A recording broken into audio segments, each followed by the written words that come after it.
啊，看一下妈妈，我还好，还在睡。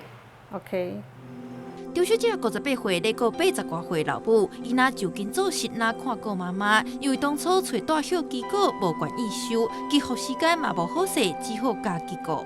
大家要接个案都会挑，那我很伤心、跟难过、跟失望，是说哈，政府不是有补贴吗？你项目其实都有啊。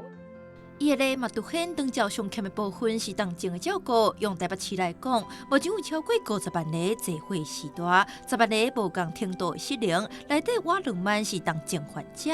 那照卫福部的资料，去年台北使用大小机构的人大约5200多个，那以同情来算，敢若满足1/4的需求。我也不知道我能够照顾到什么时候，到底是我先走还是妈妈先走，谁知道呢？你还记得吗？你几岁啊？你几岁啊？I don't know. I don't know.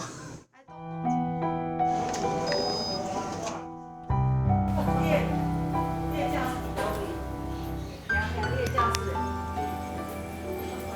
郑小姐因为妈妈有失智症，还有走胖去的记录，除了和妈妈挂风走私手权，嘛肯追踪去追踪，一直到6冬前，幸运申请到日照中心，伊理事才通安心上班。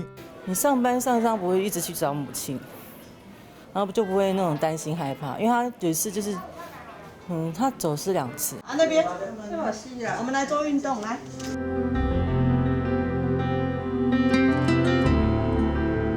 只是这款的幸运，唔是人人拢有。规个台北市目前虽然有54间照顾失智失灵时代日间照顾中心，不过收托量干那2089人，日照中心的不足，参大小机构共款。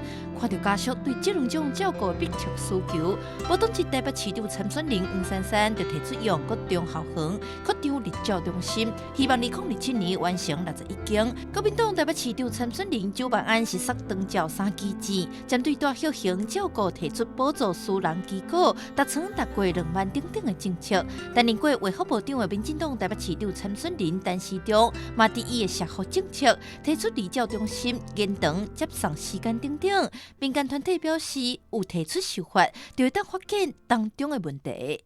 在日本大概4、5年前，他们日照已经超越居服的服务量，我们的劳动力不足。那因为日照大概是1:8的人力比，所以它还是会比居家服务，你一天大概就只能服务到3、4个家庭来讲，还是比较成本效益比较高的。民间团体认为，要解决目前照顾供应不足，日照公众化的保健是一项无毋对，大小机构的补助嘛应该提悬，才会减少老过老的现象。即马有真侪长者趁过的叮当，就到社区据点走跳。虽然政府当前鼓励扫街的服务，不过上欠的有关是日间照顾甲大小机构，无论后一任市长是啥人来做，民众都希望因真正投入资源，互过劳这件代志，会当卖互人遐吃力甲惊吓。记者电话小凯台北采访报道。